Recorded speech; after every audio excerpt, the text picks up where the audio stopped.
Hello, everyone. Hello, everyone. Fancy meeting you here. Coming often? X, are you okay?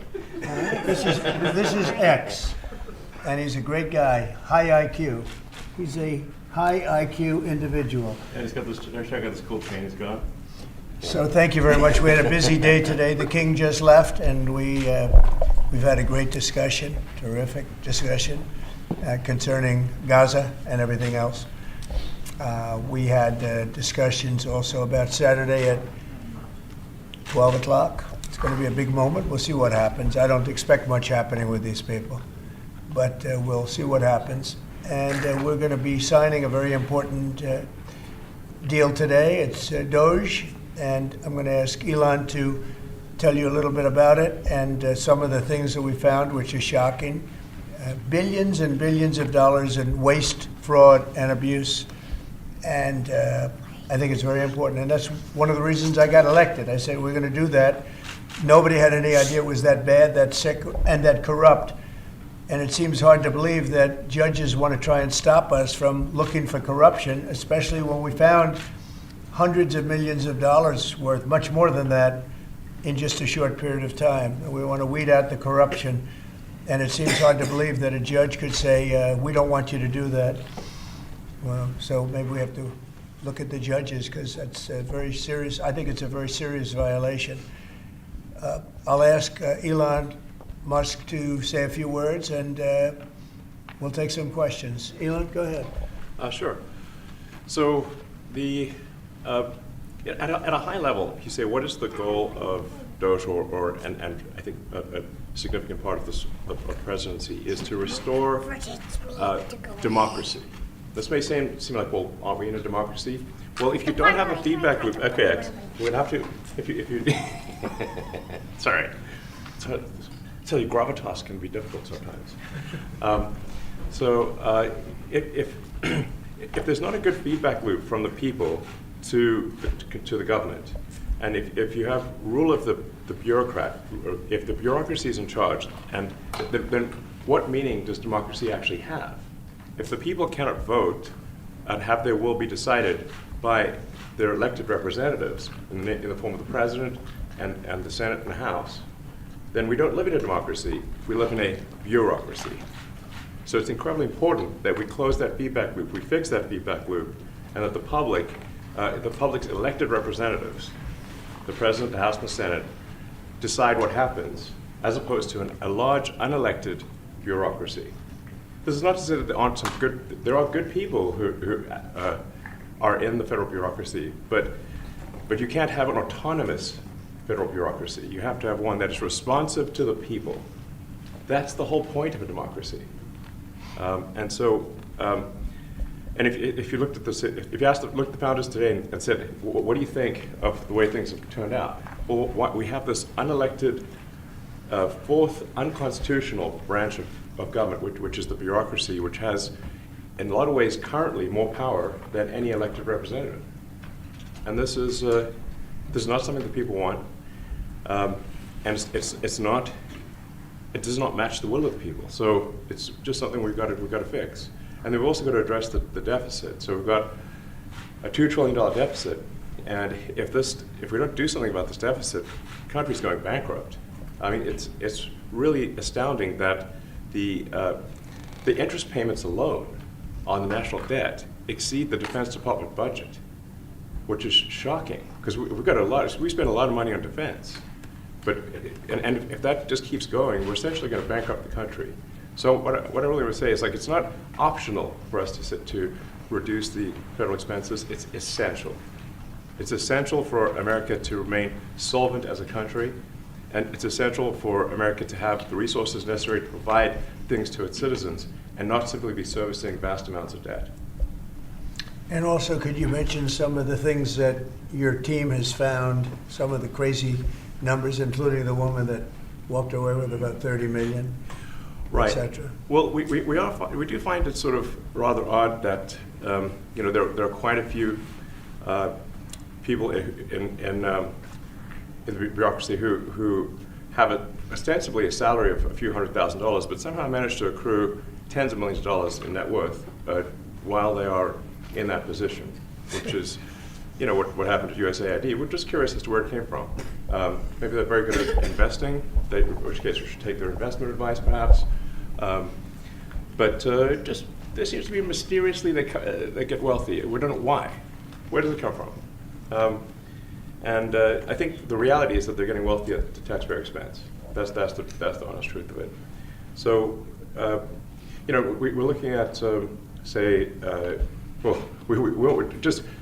if you look at, say Treasury, for example, basic controls that should be in place, that are in place in any company, such as making sure that any given payment has a payment categorization code, that there is a comment field that describes the payment, and that if a payment is on the do not pay list, that you don't actually pay it. None of those things are true currently.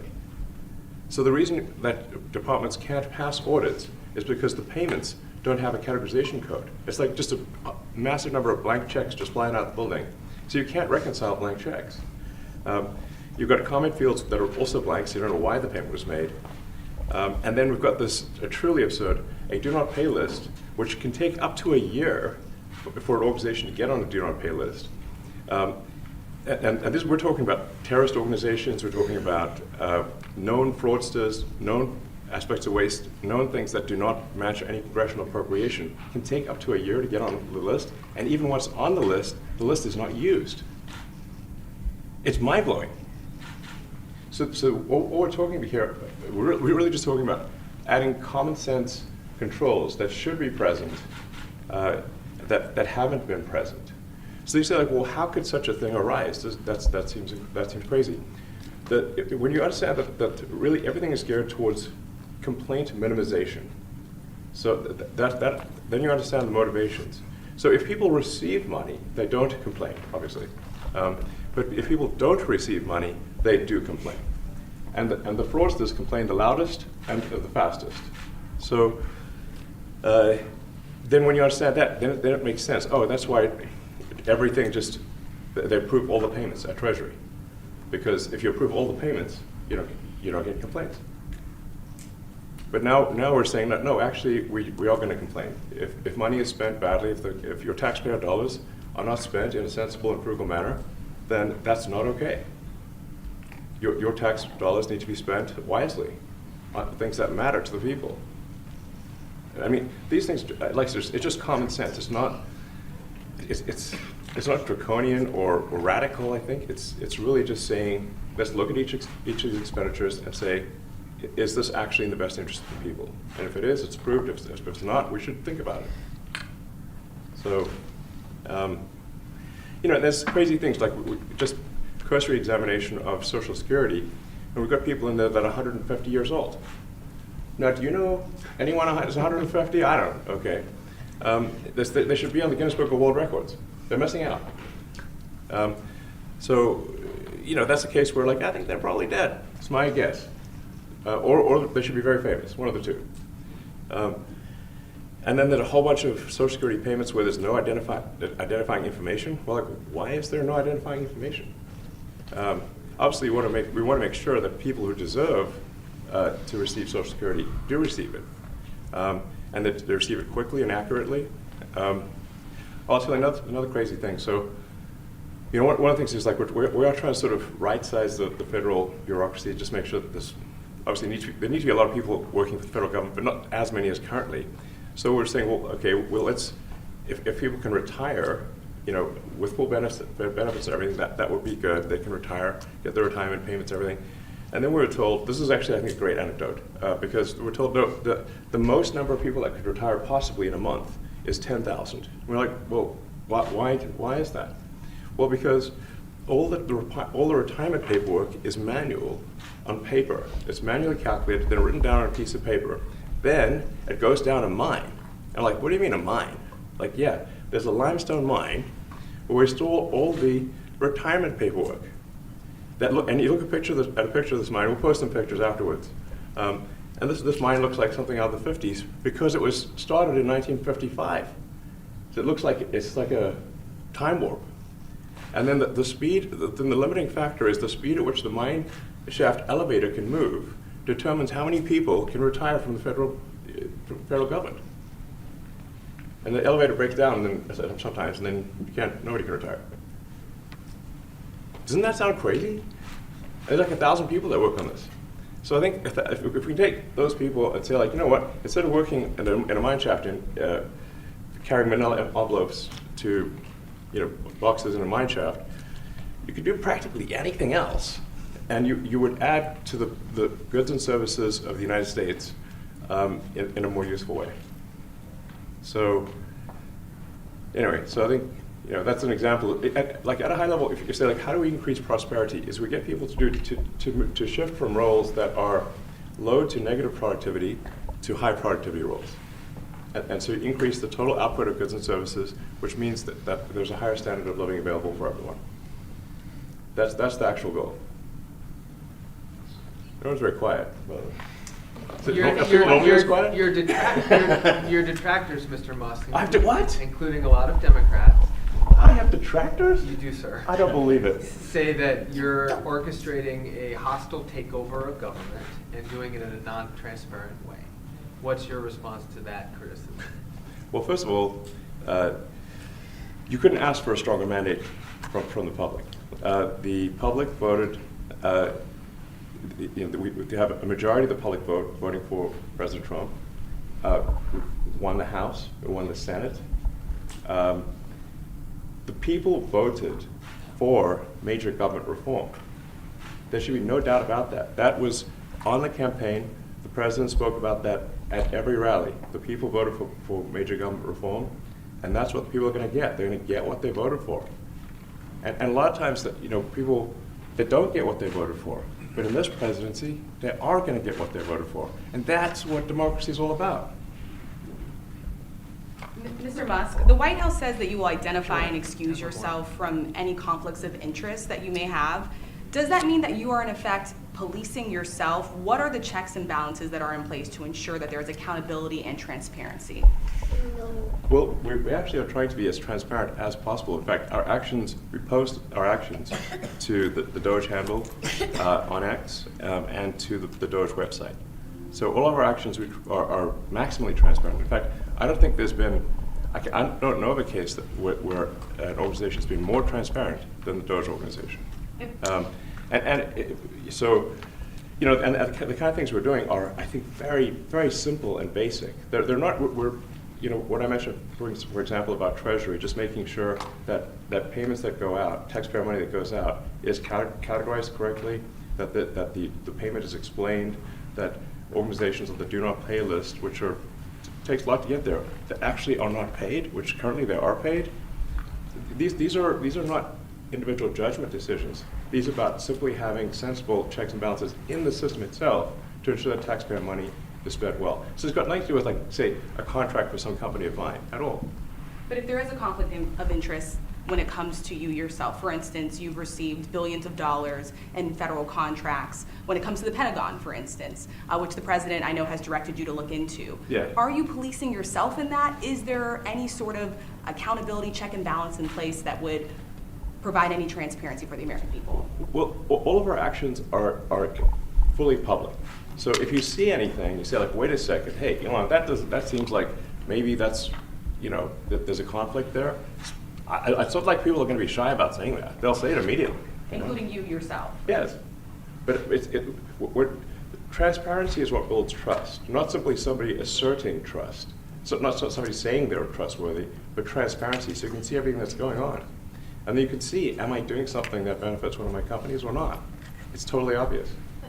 And if we thought that, we would not let him do that segment or look in that area. If we thought there was a lack of transparency or a conflict of interest. And we watch that also. He's a big businessman. He's a successful guy. That's why we want him doing this. We don't want an unsuccessful guy doing this. Now, one thing also that Elon hasn't really mentioned are the groups of people that are getting some of these payments. They're ridiculous. And we're talking about billions of dollars that we've already found. We found fraud and abuse. I would say those two words as opposed to the third word that I usually use, but in this case, fraud and abuse. It's abusive because most of these things are virtually made up, or certainly money shouldn't be sent to them. And you know what I'm talking about. It's crazy. So, but we're talking about tens of billions of dollars that we've already found. And now a judge who's an activist judge wants to try and stop us from doing this. Why? Why would they want to do that? I campaigned on this. I campaigned on the fact that I said government is corrupt. And it is very corrupt. It's very, very, it's also foolish. As an example, a man has a contract for 3 months and the contract ends, but they keep paying him for the next 20 years, because nobody ends a contract. You got a lot of that. You have a contract that's a 3-month contract. Now, normally, if you're in a small, in all fairness, it's the size of this thing is so big.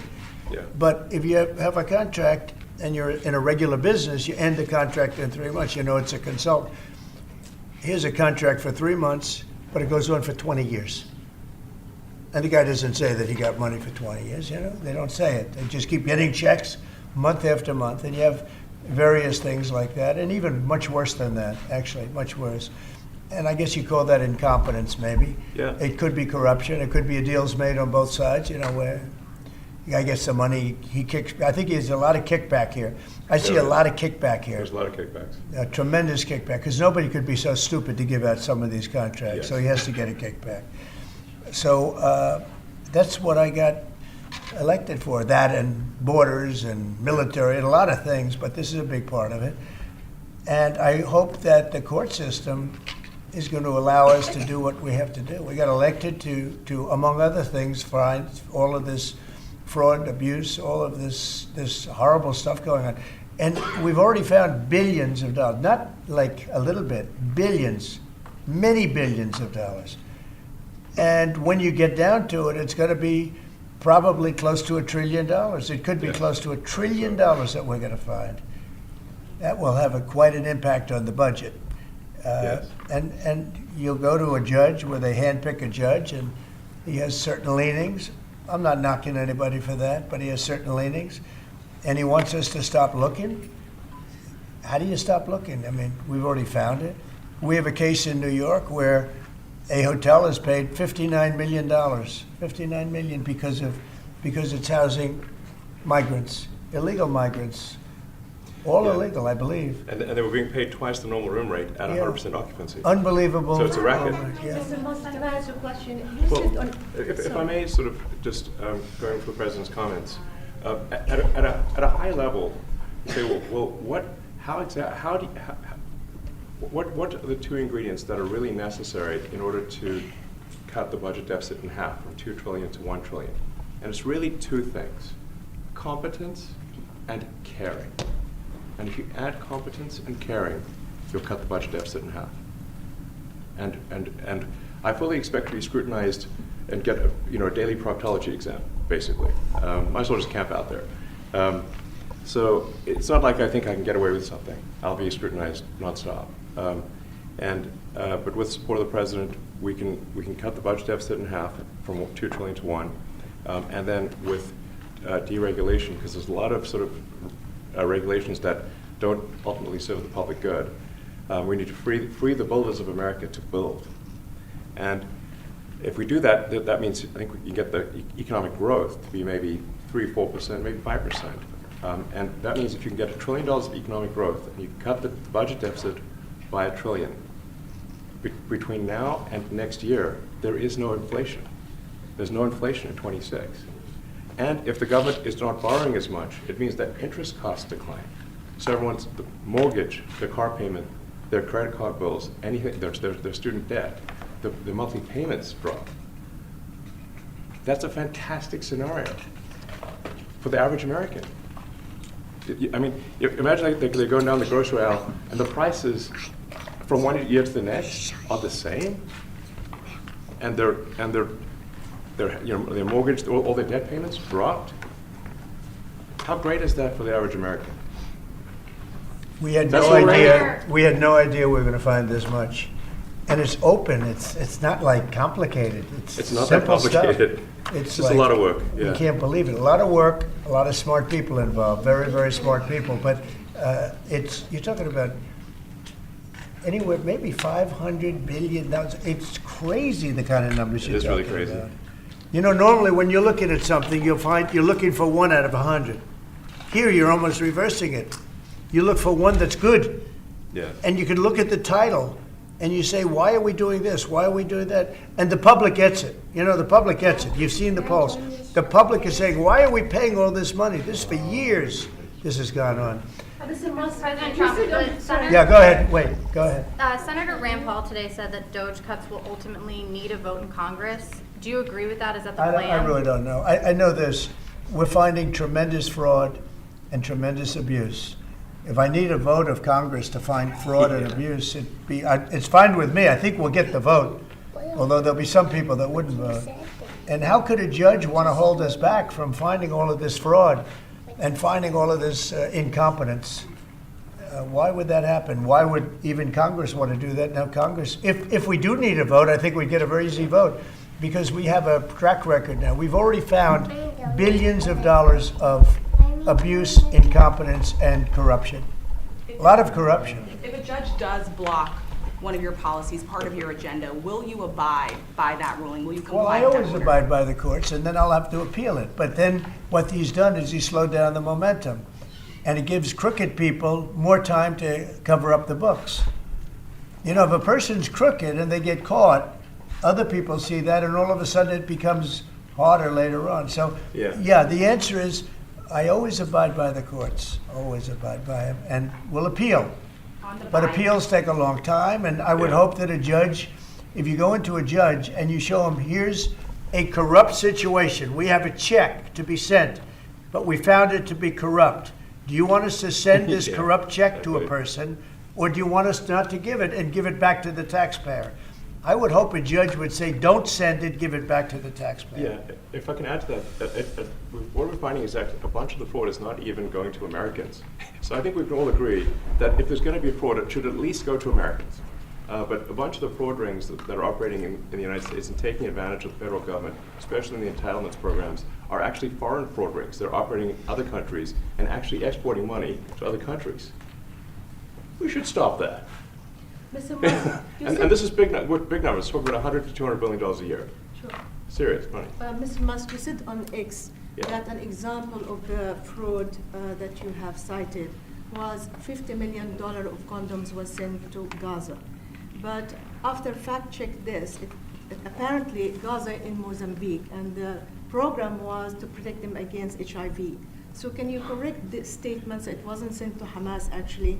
It was sent to Mozambique, which makes sense why condoms was sent there. Yeah. And how can we make sure that all the statements that you said were correct, so we can trust what you say? Well, first of all, some of the things that I say will be incorrect and should be corrected.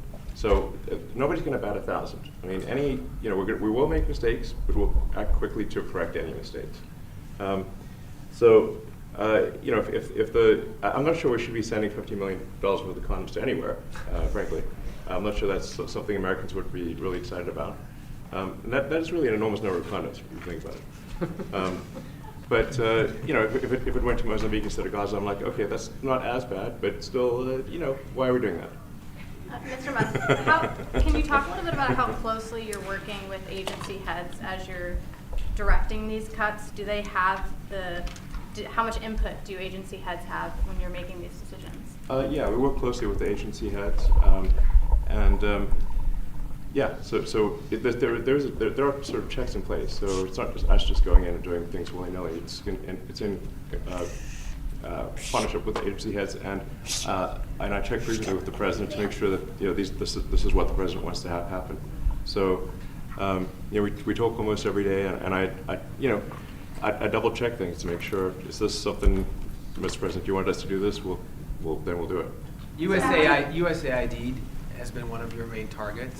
Are you concerned at all that some of the cuts or that shutting that agency altogether may lead to diseases or other bigger problems starting in other countries that then come to the United States? Yeah, so that's an interesting example. So that's something where we work closely with the State Department and Secretary Rubio.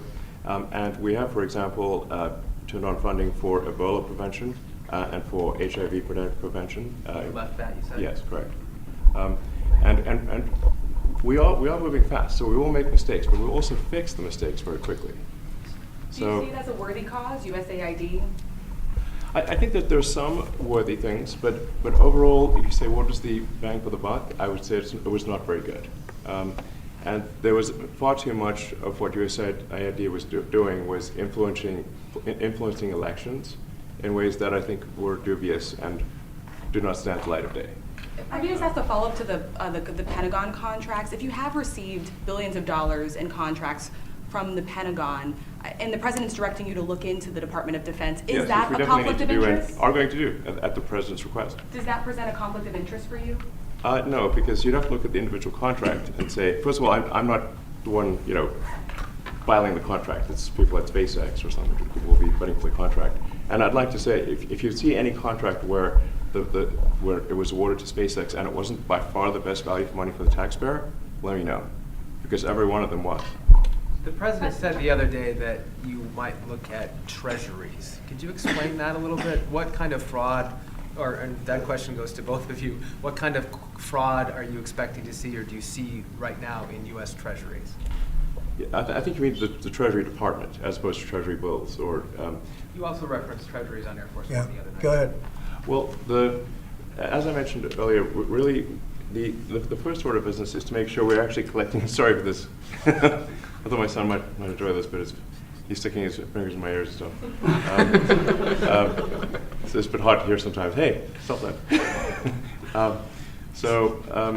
The stuff we're doing with Treasury Department is so basic that you can't believe it doesn't exist already.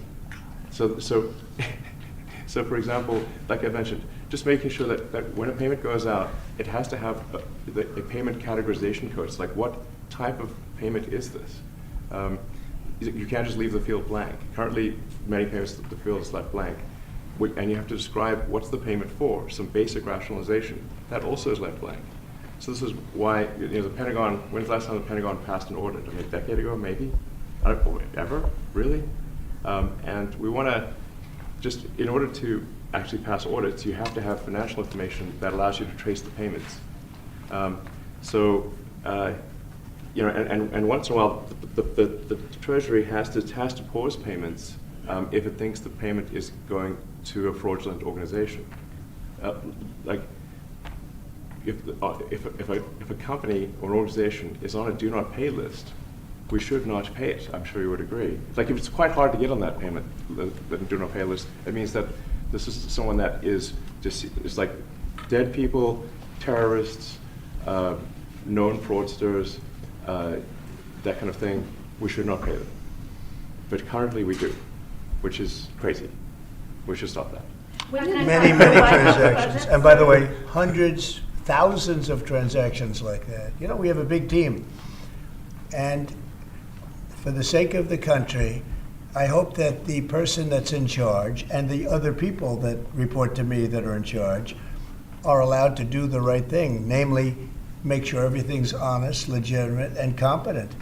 But we're looking at just, when you look at USAID, that's one. We're going to look at the military, we're going to look at education. They're much bigger areas.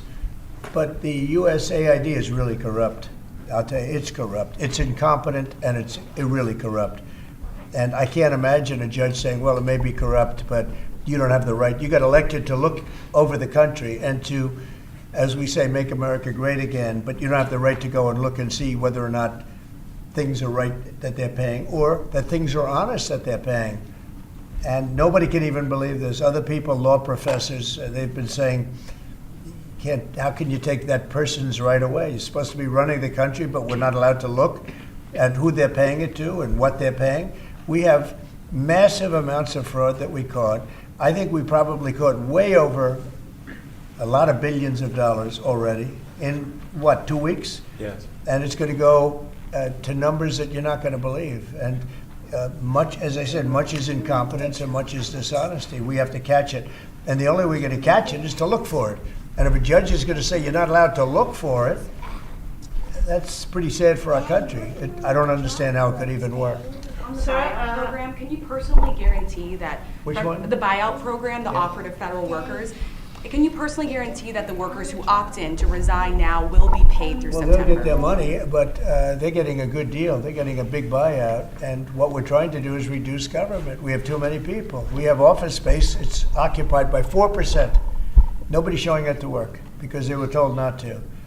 And then Biden gave them a 5-year pass, some of them, 48,000 of them, gave them a 5-year pass, that for 5 years you don't have to show up to work.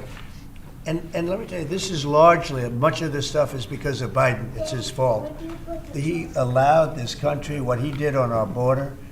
What he did on our border is almost not as bad as what he did with all of these contracts that have come out. It's a very sad day when we look at it. I can't even believe it. But many contracts just extend, and they just keep extending, and there was nobody there to correct it. And that cannot be, I can't imagine that could be held up by the court. Any court that would say that the president or his representatives, like Secretary of the Treasury, Secretary of State, whatever, doesn't have the right to go over their books and make sure everything's honest. I mean, how can you have a country? You can't have anything that way. You can't have a business that way. You can't have a country that way. Hey, thank you very much, everybody. Thank you. All right, guys. Guys, let's go. Come on, guys. Guys, Coming back tonight. Guys, come on. Mark Fogel will be at the White House tonight at about 10 o'clock. If you want to come over, you can say hello to him. Did the U.S. give anything in return? Not much. No, they were very nice. We were treated very nicely by Russia, actually. I hope that's the beginning of a relationship where we can end that war and millions of people can stop being killed. They've lost millions of people. They lost, in terms of soldiers, probably 1.5 million soldiers in a short period of time.